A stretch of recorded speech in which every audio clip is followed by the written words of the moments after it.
Hi, Beth. Hi, Tim. Thank you for inviting us into your home to talk about this depression glass. Welcome to my home. So tell us a little bit about your background. You know, what do you do for a living? I am an actress, and for many years I toured around. I was fortunate enough to do the national tour of Really? Hello, Dolly with Carol Channing, and Oh, I bet that was exciting. it was wonderful. Oh, that's And the best great. part of all is being able to go antiquing in all different parts of the country. And is this where you found a lot of the This pieces stuff that we is have from here? it is from all over the country, absolutely. Really, really. Now, what do you look for? Like when you would go into the towns and cities and things, what was the first thing that you did? Well, first thing we would do, there was a group of us usually that would go. We'd pull out the phone book and find the areas, Right. and head off. And sometimes you'd find stuff, sometimes you wouldn't. Really? But you just never knew. That was the Yeah. fun about it. Well, now, what attracted you to depression glass? Why did you start collecting that, and what's its importance to you? Well, my first piece was given to me by an aunt, and I just thought it was a beautiful bowl. It was just a very simple pink bowl. Did you know anything about it at the time? Nothing about it. I'd seen it in antique shops, and I didn't really understand what depression glass was. Right. But she sort of introduced me to it. She has quite a collection herself. Oh, really? Oh, so she had a big collection and then kind of got you involved. Gave me a piece of hers Oh, to good. start my own. And when I was getting married, she said, I think you should pick a pattern that you really like so Right. that I can get you wedding gifts of depression glass. And you know what? That's really good advice, because what I like to tell collectors is there are so many things that you can collect out there that you need to focus your collection. So make Right, sure right. that, so with depression glass, it's patterns, but also then colors, because Mm-hmm. there's a wide variety of colors as well. Right. So what brought you to this is the Well, this- aquamarine. This was the pattern that I chose when my Aunt Susan demanded that I pick a Right. pattern. And then she cursed me for picking this pattern because it was only made in 1937 and 1938. So it's very limited. It's very limited and very Right. hard to find. It's the ultramarine swirl pattern by Oh. Jeanette Glass Company. Okay, so hence the swirl. Hence the swirl, right? And I only have, well, I have several place settings, Mm-hmm. but there's still a lot of it that I have not found. In fact, the vase, the flower vase, I think, oh, I'm sorry, the water pitcher, there's only maybe 8 that they've found in existence, and Right. it goes for several $1,000s. Well, now, do you find it hard when you go to antique malls or to flea markets to find this particular pattern in Yes. good condition? What do you look for? Is it chipped? If you won't even pick it up? Or? Yes, well, being that it was from the 30s and it was used quite Right. frequently, it was glass that was manufactured cheaply during the Depression era. Exactly. And so that's why there are a lot of imperfections in it. And that is acceptable for a collector. You'll find some bubbles. Right. And, Well, you know what I find interesting is that when I look at this, and you can see here, even here, there's imperfections on the glass itself. It wasn't the highest quality in production. No. And also the way that you can tell is that there are seams, because this is when they got away from the cut glass and the blown glass that became pressed. Right. So the pieces were pressed together. So a lot of times, and because they were mass marketing it, huge production. This is what I really think is my definition of a collectible. Things that were never meant to be collected, that when you found in mint condition, collectors will go crazy for it because it was so mass produced. There was so much of it that was out there. People were using it on their dinner tables, using it, and things were getting broken. Right, right. So, you know what I'd like to do is I'd like to take a look at how you collect and how you display actually the pieces, because I find it interesting. Collectors will do different things with their collections. Now, do you use your pieces? I do it at special occasions. I Yeah. should use it more. Everybody Right. says China is to be used, not to sit in the cabinet, but Well, let's take a look at the cabinet. Let's see how you display it. sure. Let's take a look. Okay, good. One more take. Okay, Ron. When you're ready. Beth, hi. Hi, Tim. Well, thanks for inviting us into your home to talk a little bit about your passion, your collection of depression glass. Before we get started, can you give us a little background on what you do for a living? I am an actress, and I have spent a lot of years doing tours. I was fortunate enough to do a national tour of Hello, Dolly with Carol Channing. Wow, I bet that was a lot of fun. It was very exciting, and the best part of all was that we would play a lot of different cities, and something we love to do as sort of our diversion from being bored, because a lot of times you don't do the show until the evenings. You have all day Oh, right, long so to you play. have all day. What do you do? Right, so a lot of us would go antiquing. Oh, and great. it's sort of like the search for the Holy Grail for each of us. Everybody collected something different, but Now, did you tour all over the country? all over the country and Canada. Wow, so you had a really great network to pick from as far as adding pieces to your collection. Absolutely, and these are from all over the place. Really? Now, what is the price range? Now, you as a collector, I know that depression glass itself can range anywhere from $5 to maybe $3,000. Right, right. But you as a collector, what do you specifically, what do you look for? Well, my favorite pattern is this ultramarine swirl pattern, which is a little bit limited and harder to find, but it's still very affordable. The plates range from 15 to 25. Oh, great. Some of the harder to find pieces, like the candy dish, that can be 150 to 200. Oh, for this piece here. Right, for that Okay, piece. and it's the swirl. And you know Right. why that this is a little more expensive is it's more delicate in the way that it's produced, and also you have this lid that you keep up and down, open, close, and if you're Right. grabbing in for the candy, and when you close it, more times than not, these lids got cracked or broken. Yeah, I felt very lucky to find that piece in such That's nice nice. condition with Yeah. no chips. Now, what's interesting, too, is that with the pieces, you can see there are a lot of inclusions or cloudiness within the glass. Do you find that as a collector, does that bother you a lot? No, it doesn't bother me. It's what gives the pieces character. Right. But the only thing we have to be careful about now, depression glass collectors, is the reproductions that are on the market. Right, and we'll get to today. that a little bit later, because that's Yes. also in the books, and I think it's very important to do a lot of your research and Yes. homework, which I think you did. Yeah. The other thing is to tell depression glass is that you can see that there's a seam, because, you know, the glass, it was about 1920 that they started doing the depression glass, and it was very different because it wasn't the hand-blown or the cut glass, Right. it was now pressed. And they put that together, and this is one pattern, this is the swirl, and that's what you focus on. One of the right? things that I focus And how did you on. get started focusing on this one? I had an aunt who bought me my first piece, which was actually not the ultramarine, but when it lit the passion in me, and she said, Right. "You need to pick a pattern. This is the pattern that I thought Now, was was the she a prettiest." collector? Yes, she was. And did she have the depression glass as well? Yes, but she collects mostly the kitchenware, which Ah. is this Oh, okay. type of thing. And this is a little bit different. You can see this is more utilitarian. It was Right. just very This simple. is sort of 1920s Tupperware right here.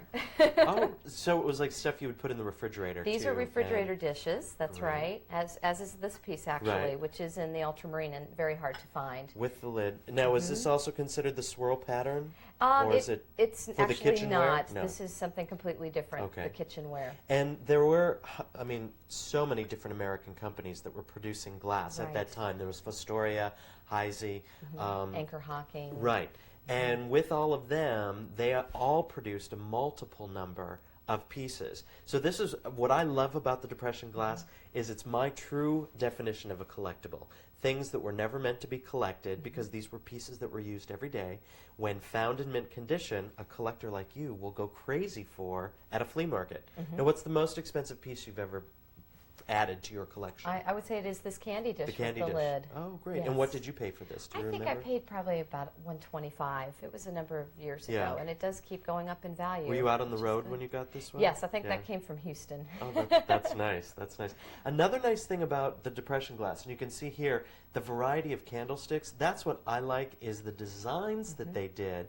There's a number of pieces that, as a collector, you may be attracted to something like this. Now, is this part of the swirl pattern as well? That does go with And this. that goes with because it's the collection. aquamarine. And then, do you know what are these? I'm not sure what the pattern is on that. Okay. And I've this, been looking and looking. And again, that's another thing. That's a good point because most of the books that are put together, they do try to document the pieces, but there are some odd pieces because they did mass produce these, and these were never like documented. Right, right. It is hard to find. So that's another point. That it's just Yes. another nice piece. I like this because this was another technique that they did with depression glass. Is that they molded the. Actually, they did the etching in the mold itself. right. So when it was put together, you can see the design on the glass, and they could mass produce it. So they didn't have to worry about cutting it, and it saved a lot of money. Yes, as which well. is what they wanted to do during Right. the Depression because era. these were pieces that you could pick up very cheaply. Yes. And also with dinnerware, they were dressing up the table because most of the plates and everything, this was also around the same time Fiestaware and Hall China and all of those started coming out because of the colors. And I think depression glass had a lot to do with that Right. because people were getting into the whole colors and things. Right. Now, Do you have a set of these different colored pieces, or These- this is a variety This of I things? decided to do a variety of colors. I thought it might be nice on the table if I was having a tea, just to have a lot of color. Right. Actually, I stole the idea from a bed and breakfast that I stayed Oh, really? at once. Which is always She said- great to yes, find ideas. She just when had you're odds traveling. and ends on the table, and it was just so colorful and Yeah. pretty. So that's sort of why I've started to collect. you This have is that- modern tone Florentine 2 Right. in the and green the same with pink. the picture up front and the salt and peppers. Yes, all the yellow pieces are the Florentine Yeah. 2. Which is nice. And I see you do have your books, and to get just a Yes. touch on the books, they are price guides. And it's important to remember they're a guide, they're not the end all be all. Is Right. that if it's in the book and it says $50, well, I'm not paying, you know. As a collector, you have to set your limit and focus your collection, which I think you did, which is really nice. The other nice thing I like to do is to see how collectors display their collection. And I know you have a nice little cabinet here, so do you mind if we take a look at how that looks? Not at all. Okay, let's take a look at that. I hope it's going to film okay. Okay, and Oops. cut. Oops. Okay, step back. Let's go in for some of our close-ups. Really? The candy dish? Just talk your way through it. We won't. And this would break because sometimes they would open and close so much, the tops would crack, and then you wouldn't find them in this nice of condition. So that's why this is so expensive. Really? Action. Now, this was the most expensive because when you would lift this, you'd see here that they would close and open, and this would crack, and this is why this is so expensive, is because it's all together there. Okay, good. It's been so cold, we've hardly been Okay, outside. really? Greg, parenthood becomes you. Really? When you're ready. Okay, now this piece, what I like is you see that there are some inclusions here. So they do get cloudy. And the other thing that you can tell how depression glass, it is depression glass, is that there's a seam all along here. And this is because it was pressed together. And the plate as well. Something else we didn't touch The on, sauce. too, is Okay, go ahead, Carol Merrill. And here you see this inclusion here all along. Okay, Really? go. And now this piece here, these are all different candlesticks. And what's nice is that you see the variety. Now is this swirl? And move your hand down. And then you picked up the yellow, The yellow one. one. Oh, drum. Oh, go ahead. Go ahead, Rolly. Go. Now what you can see here is the design. And this is a different thing because it was etched. Move your finger on the etching. Hold on here. Why don't you narrate it as well? Okay.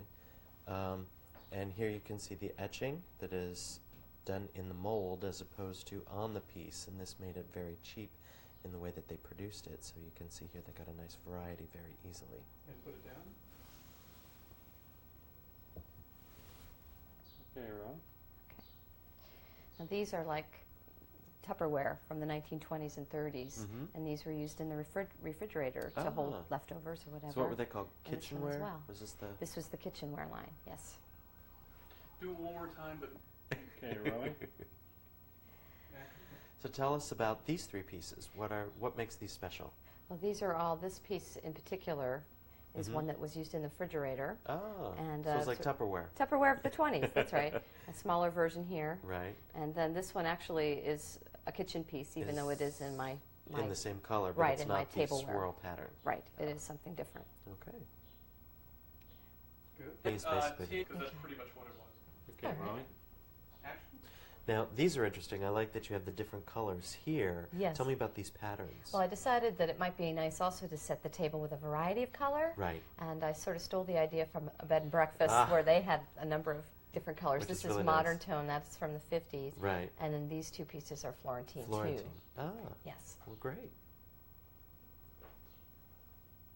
Rolly. Action. Now, the price guides. Do you use them a lot as a reference? Absolutely, Okay. absolutely. They are these guides that were written by Gene Florence. He's the only author Mhm. of Depression Glass books at this point, and he does a very nice job of keeping everything updated. Each year, a new volume comes out. Now, do you find them helpful as far as what the prices really go for? And Pretty much they're right on. Yeah. It's interesting. because I like to tell collectors they are a guide, and that's really about it, so that you have an idea of what the piece is worth.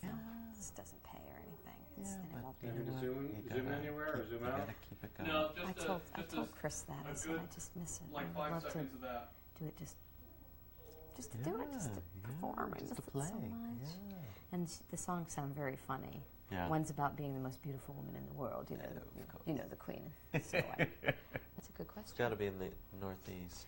All about the author Jean Florence, born in Lexington in 1944, Lexington, graduated from the Kentucky. University of Kentucky. This another book we want to show? This is actually an earlier. This is the 10th edition, and that one's the 11th edition. It's sort of the same thing. Just Great. Do that again. I'll see how much light I have to put on you.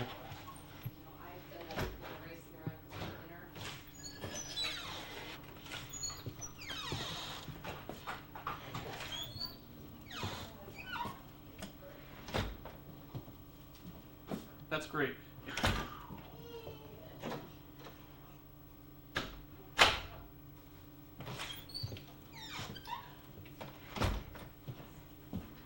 Ah, shit. That's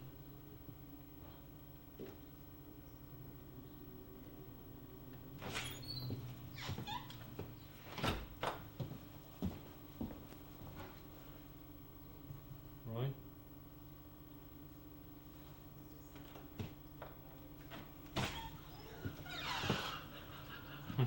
one more time.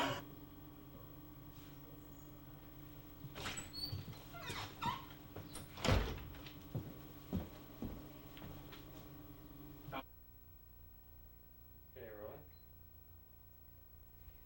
rolling. welcome to my living room, Tim.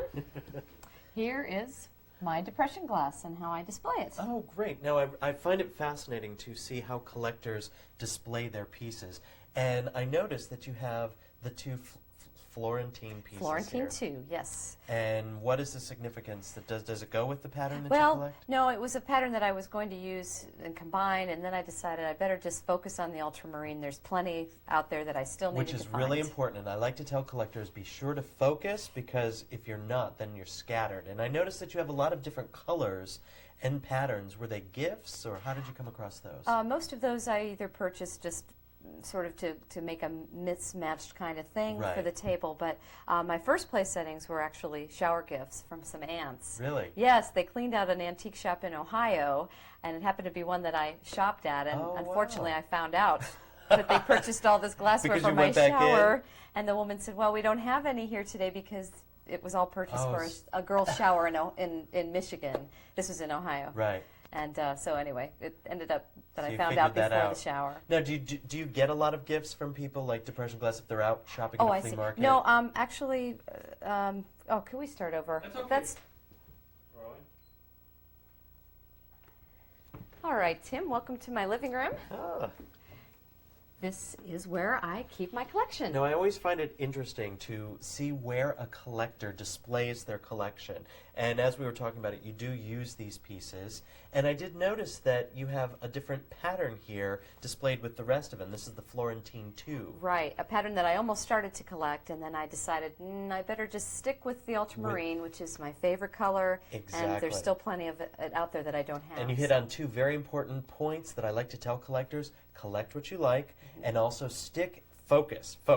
Stick with what you really like and a pattern. And with Depression Glass, as we said, there's a number of pieces that are out there. Right, many different colors. Now, do friends give you pieces as gifts? Do you find them? Well, how I do do you come across have family members that keep an eye out for me that also enjoy antiquing. And Right. unfortunately, what's happened is I've gotten several repeats, like the salt and pepper shakers. A number yeah. of those friends have found me.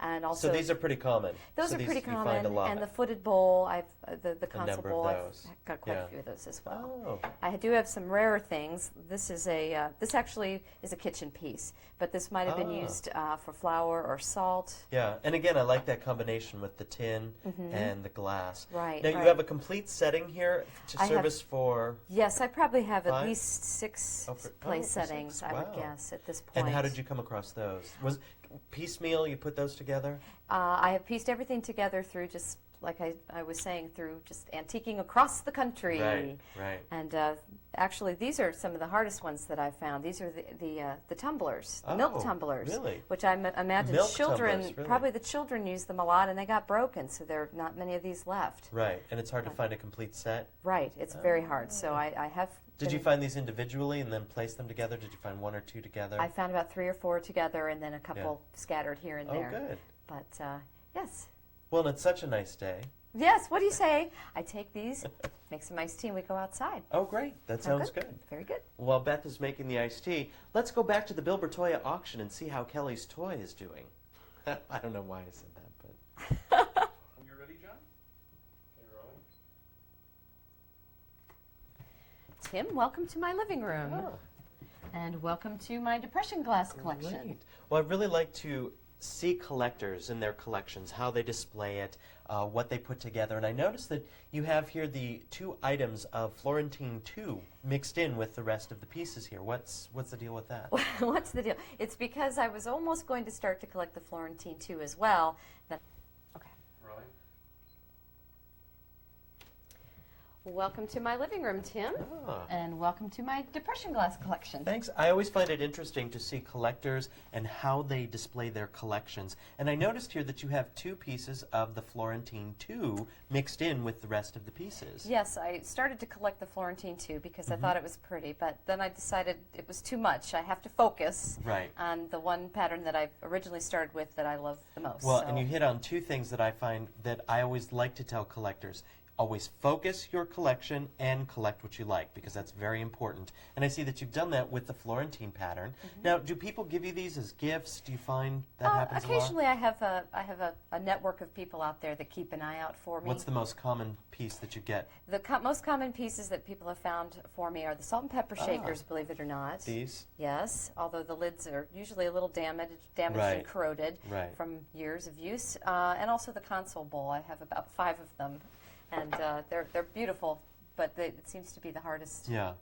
It's the most common thing to find. Right, so there's a lot of them out there. And you have a number of place settings here. Now, do you have service for what, 5? I guess I have probably at least 6. Oh, for 6. Yeah. And did you find those individually? Did you put them together? Sometimes, yeah. I usually would go, and if I'd see a lot of depression glass somewhere, sometimes you find pockets of it. Right, in different places. I would pick out the good pieces, the ones that didn't have cracks or Where were the dents. best places when you were on the road to find the pieces? Well, I think depression glass is the Midwest is the best. Right. Pennsylvania, Ohio, that area. Right. Well, and the reason is that most of it was produced in that Ohio, Kentucky region. Now, Right. what's the most rare, or the hardest to find, I would say? I'd say some of the bigger pieces like the water pitchers. Right. In my ultramarine swirl pattern, that water pitcher goes for $2,000 to $3,000. Wow. So it's very hard Wow. to find. That's great. I keep dreaming that I'll find That it it's- for $5. That's nice. Oh, good. And what about the goblets? I know you have a number here. Yes, yes. These are the milk tumblers, and these are very rare, and Ah. especially to find them without chips, because I think children use them for milk, Right, milk glasses. right. And that's the thing with glass, is that it is fragile. You have to Right. remember that even though this is pretty durable, it does. You want to pay attention to the condition when you are collecting, Right. absolutely. Oh, great. So, but anyway, I would love to get a chance to use these today. Ah. How would you like some iced tea? Oh, that sounds great. Let's head That outside. sounds What do you great. say? Okay. Well, while Beth's getting that ready, let's go back to Philadelphia to see the Bill Bertoia auction and see how the toy is doing. It was not toy is doing. It's okay. Okay, rolling. Welcome to my living room, Oh. Tim. And here is my depression glass collection. Great. I always find it interesting to see how collectors display their pieces. And what I find here is that you've got 2 Florentine pieces here mixed in with the rest of the pieces.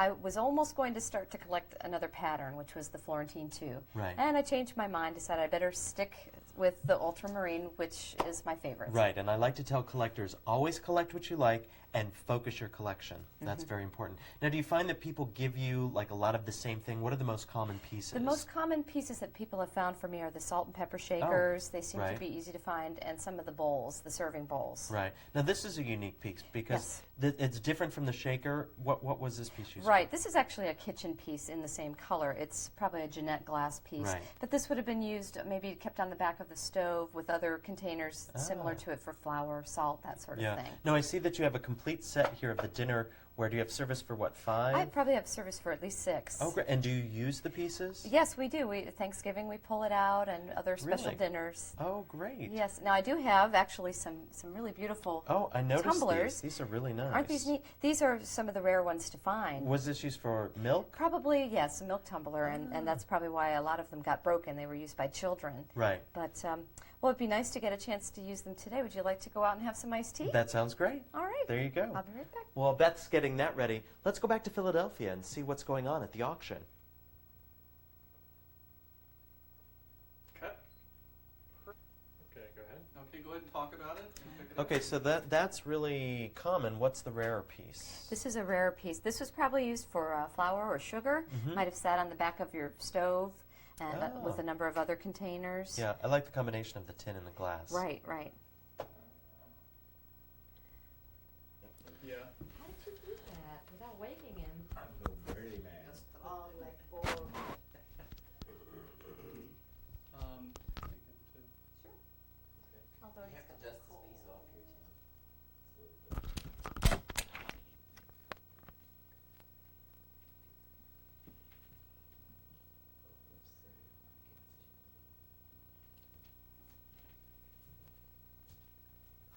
Hold it kind of like that.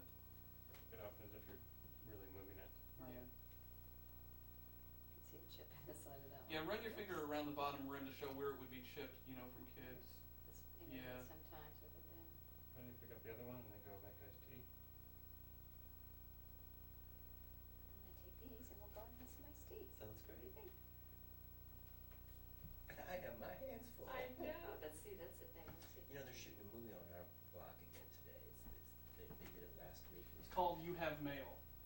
It's Meg Ryan and Tom Hanks. It's the and sequel to. that's what I thought it was, and I'm not sure it is now. Who else is in it? I think website about film broadcast. Yeah, they. Oh, this week it's much bigger than last. Yeah. Much bigger. Yeah. I need to I would love to it'd be fun to do some extra work with Jeremy. We'll see. Maybe now that the weather's getting nice, if I send out some pictures. You would think, they need a mom with a baby, maybe. Have you thought about putting him in commercial? I've thought about it. Yeah, every time I see this one commercial with this little baby, with these little chubby cheeks and these big blue eyes, and Jeremy could do that. Jeremy's got. What's that one commercial that? Gap. The Gap. Baby Gap. I mean, I'd say to these